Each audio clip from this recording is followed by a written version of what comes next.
All right, you're listening to 91.5 WUML Lowell. The program is Blues Deluxe, and it's my distinct honor and pleasure to have Chris O'Leary with me today. Hello, Chris. How you doing, sir? Good. How are you doing? I'm good. Uh, I'm excited for this record to be released. Well, it's coming out Friday, from what I hear. This It is. coming Friday, the 12th. Yep. And you're going to be in town on the 18th at the Bull Run next week. First time. First time there? Wow. Yeah. So tell me a little bit about yourself. You're a New York guy, right? Or are you originally a New York guy? I'm originally a New York guy. Now I live in Virginia. So you're in Virginia now. Okay. Yep. Down to Virginia Beach, all the way down on the Carolina border. So tell me about New Yeah, York. Growing up in New York, that's a I grew up melting a Red pot of Sox music, huh? fan. I grew up a Red Sox fan. Did you really? Oh yeah. Yep. Lifelong.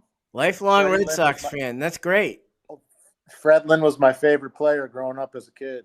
Yeah, it was wasn't easy growing up in New York in the '70s as a Red Sox fan. I gotta tell you. I bet. I bet. So growing up, Yeah, but what kinds of music were you listening to growing up? my dad in the house everything played. You know, he played everything from opera to Springsteen to the band, Muddy Waters,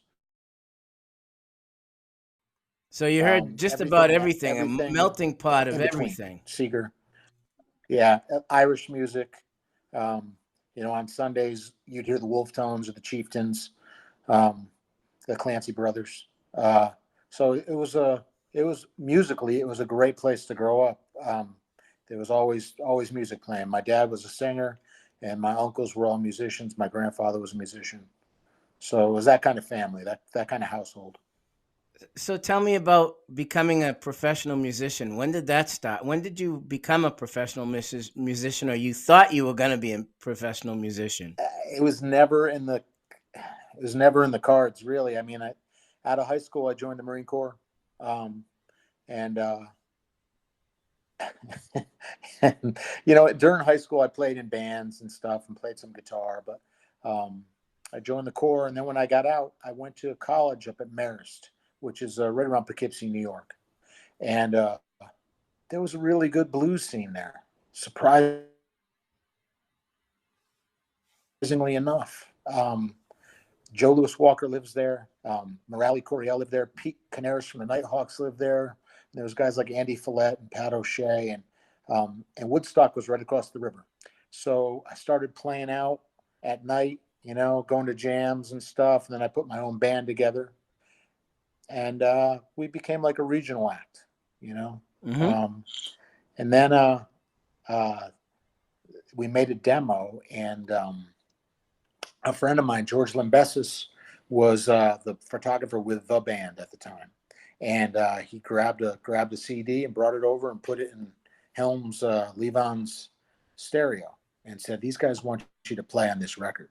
And it was straight ahead Chicago blues. I mean, that's what we played. We played Muddy, Wolf, Walter, Sonny Boy, Junior Wells. If it was made after 1967, we didn't play it. We didn't play it. We were pretty much tunnel visioned. And Helm loved it, and he came and played on the record. And then he started sitting in every now and then. We'd be at some local tavern, and all of a sudden Levon would walk in and get behind the drum kit.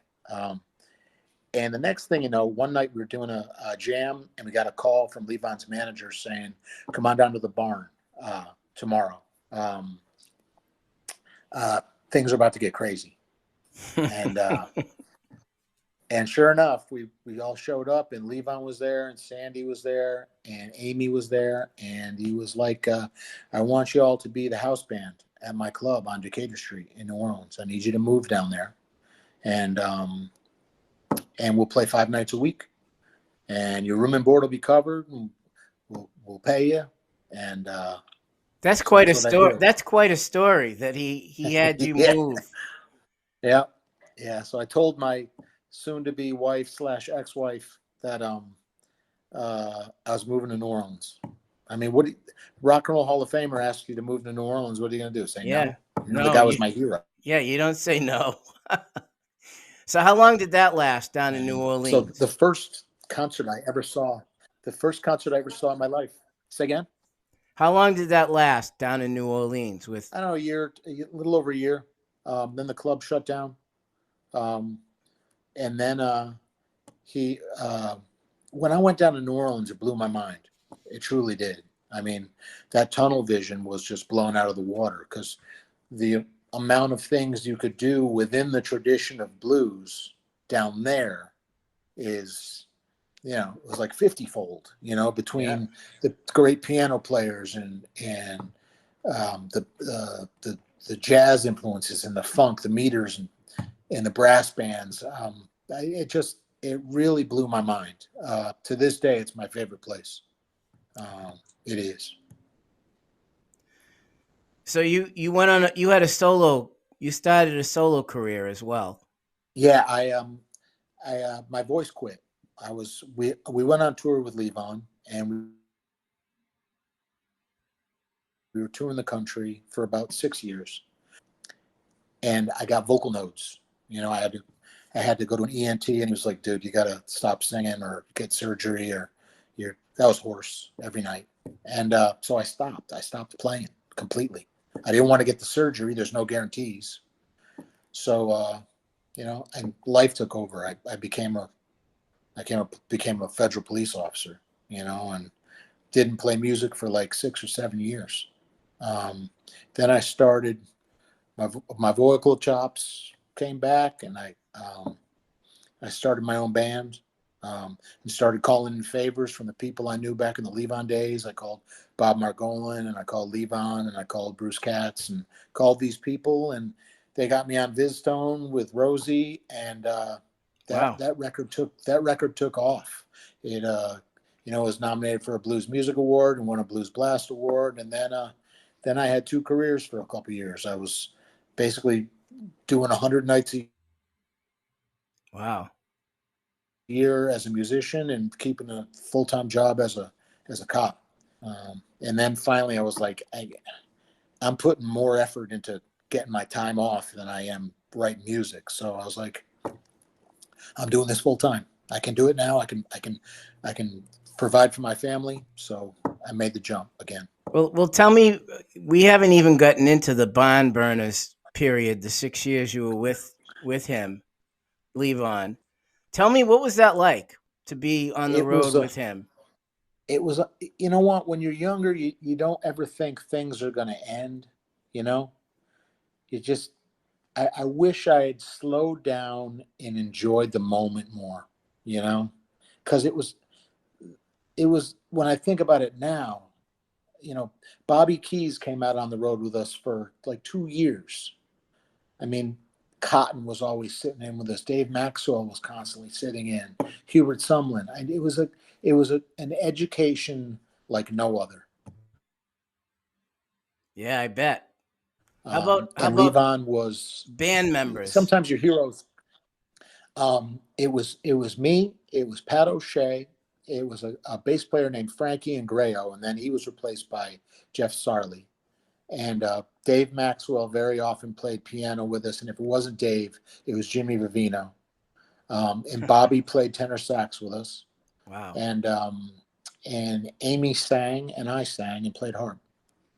Wow, that's quite a band.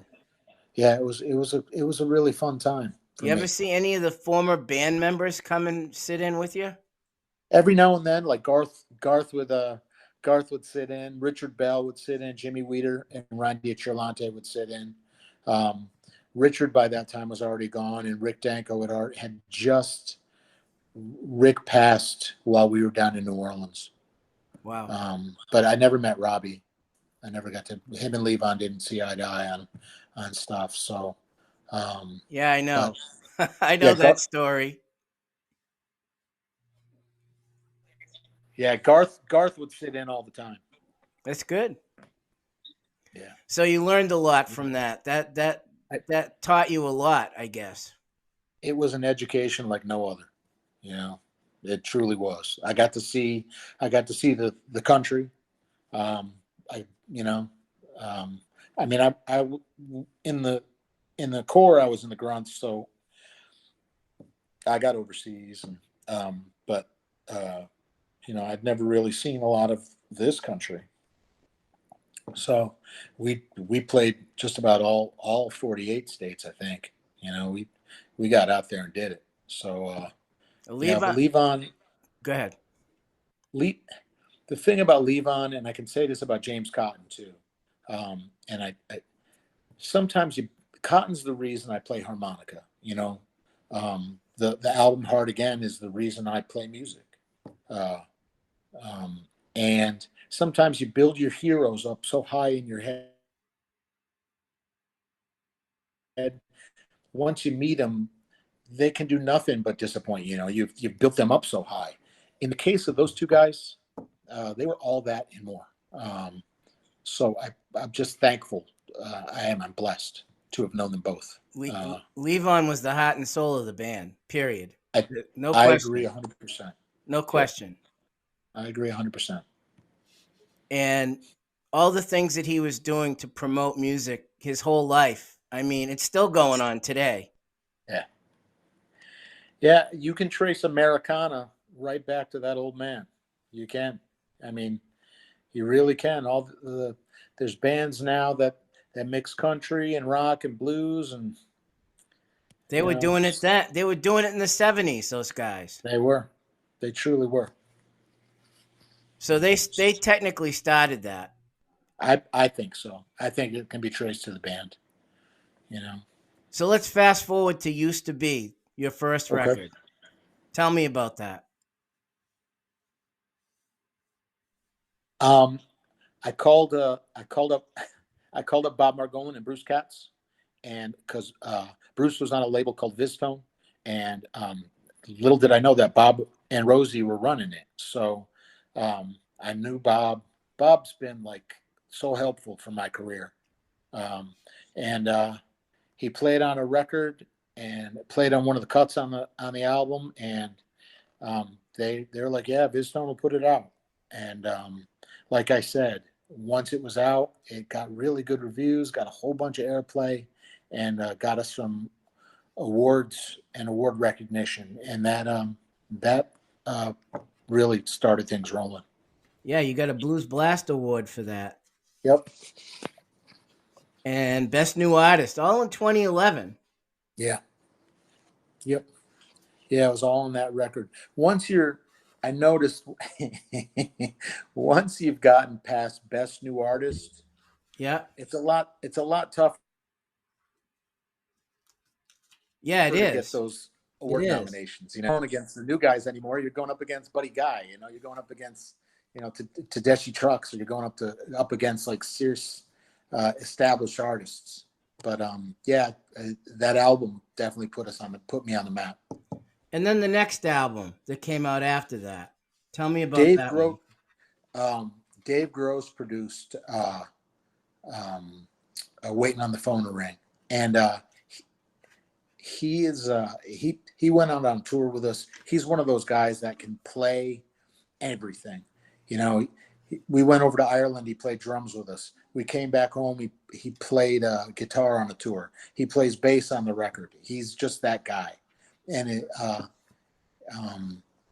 he's, for my money, he's one of the best producers out there. He's fantastic. He really is. He's got those ears. He hears everything. Hears stuff that I wouldn't necessarily hear, but when you hear the finished product, you're like, wow, that sounds exactly the way I want it, Dave. So he produced that one. He did. Yep, he did. He's a Jersey guy. The next record, we went over to Switzerland and recorded a live record. Yeah, you have Alex Schultz on that. I love that when I saw that. Yeah, the promoter of that series is a guy named Patrick Kaiser, and he was like, "Do you guys want a guest artist?" And we're like, "Sure." And he was like, "We'll name somebody." And I'm like, and Vitorello's favorite guitar player on the planet is Alex Schultz. So we said, how about Alex Schultz? Oh, I know, Alex. Sure enough, it was that easy. Yeah. But yeah, that we've played over in Basel now 5 times, and it's fantastic. It's one of our favorite places to play. Switzerland, right? Yeah. Yep. Yeah. Yeah, Alex is with a lot of great people. He's played Oh, with he is. William Clark and you name Yeah. it. He's played with Lester everybody. Butler, Piazza. Yeah. Yeah. Yeah, The stuff he harmonica does with players Ted like you. Robinson is really great. Yep. Yeah, he's fantastic. What a great guitar player. Nice guy too. And the next album, I switched over to Showplace, American Showplace Records out of Jersey. Again, Bruce Katz had switched over, and he gave me a heads up. He said, "Chris, you might like it here. The engineer knows you." And the engineer is a guy named Ben Elliott, and he was the engineer on this Hubert Sumlin record that I played on earlier. And sure enough, he was a great producer. Produced the next 2 records, "Gonna Die Trying" and "Waiting on the Phone," or 7 Minutes Late. And he passed during the pandemic. He passed away. You know, he got cancer, and I don't know if he got COVID too, but he's a tough Jersey guy. I didn't think it was going to take him, and he took a turn for the worse. So that left me, without a label, and a pandemic, in the middle of a pandemic, not knowing. So I just started writing songs. I wrote a whole mess of them. And right before the pandemic happened, we played Chicago, and there's this guy in the audience came up during the break and said, "Hey, Chris, it's Bruce Iglauer from Alligator Records." And I was like, "Oh my God," Yeah. I mean, I've been listening to guys on Alligator my entire life. Yeah. All my heroes, Cotton and Junior and Charlie Musselwhite and you name it. Carrie Bell, Big Walter Horton, William Clark, Rick Estrin, they all played on Alligator. Yeah. So those are just the harp players, So we struck up a conversation, and I just started sending them songs. One, I was recording them in Connecticut with my buddy Chris Vitarello, who plays on all my records, and he had made a studio with his son, and finally Bruce was like, "All right, get me 11 or 12 songs that I like, and we'll talk about a record." And 30 songs later, Did he pick them or did you pick them? he pretty much picked them. Yeah. I picked the ones that I sent to him, but he had final say on which songs were Alligator ready. Bruce has made me a better songwriter because I'm much more focused. If you listen to the last record, every song is like 7 minutes long. It's a 70-minute long record, and he's made me much more. He's like, "Listen, not every song needs 2 choruses and 3 verses and 2 solos." And so it's been an education. It has. And nothing rings true like Success, and they've been the #1 blues label forever. So when he tells me something, I listen. So that must have been a shock when he introduced himself to you in Chicago when you were there, and he wanted to hear you. He must have known about the other stuff you were doing. He did. He said he'd been a fan for a while. I know he saw us at the Blues Blast Awards at Legends. But yeah, it was a shock. It was a pleasant surprise for sure. So you gave him 30 tracks. So that means you have another record you could put out after this I one. do. I have the next one pretty much written. Wow. Yeah. So the Hardline, tell me how that started out. I mean, he picked the songs that you gave him, but who put it all together? Did you do it? Did he do it? You did. I did. I produced the record. I knew in my head what I wanted it to sound like, all the tracks straight, which one was going on. I took control and got everything together. It was a real challenge because this record was recorded over a long period of time, which explains why there's almost 20 musicians on it. You know, there's a lot of guys on it. Guys, I mean, there was Things Ain't Always What They Seem. The bass tracks on that was recorded like 2016. I mean, it was recorded a long time ago. Wow. So it was a long, drawn out process. I won't record another record like that again. But it was a product of the pandemic. You know, it was done remotely. You know, because we could only get together so much because of COVID. Yeah. Wow. I see Brooks Milgate plays with you. He does. I know of him. He plays with lots of people. Yeah. Well, he's my main guy now.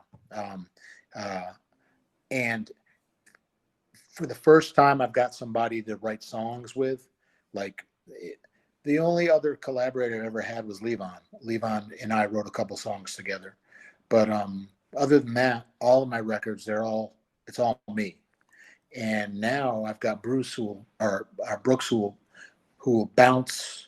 You know, he'll do something in his home studio and send it to me, and it's nice. It's gonna. We've already got a couple tracks for the next record that both of us have, you know, contributed on. So it's nice having him. And here's the thing about Brooks. He's so good. He opens up doors for us. Like I said, I love New Orleans and their tradition of piano players, and he can do all that stuff. Like, he can do James Booker and Dr. John and Fess, and he's on it. So it opens doors up. Yeah, for different styles of music you can play. For me, you know, as far as my writing, and it's but having somebody who's that versatile on the piano and organ, it's really opened things up. So I'm excited for the future. It opens the door to a lot of stuff that you're not thinking about. It absolutely does. So I traded a horn in for a piano player. Rather than bringing out two horns, sometimes a horn comes out with us, which we can blow the horn lines with me and my harmonica and a tenor sax, and we'll always have Brooks. Yeah. Here's a question I haven't asked you. Were you on any of Levon Helm's records? No. Nope. Wow. No, we recorded some, but I don't know where those tracks are. You know, we recorded at the barn. Dave Maxwell's on them, and Bob Margolin's on them, and they're somewhere. Well, maybe Amy has them. Maybe she's still taking the stuff from her dad, and maybe she will eventually release some of that stuff. That'd be fantastic. I mean, but yeah, that's one of the main regrets that I have, that we never got anything out with that band. I know Levon wanted to, but he wanted, I think he wanted Rock and Roll Money for a blues record, you know, and as long as he wasn't singing, and at the time he wasn't, we weren't going to get that kind of money, you know. So it didn't come out. No, it never did.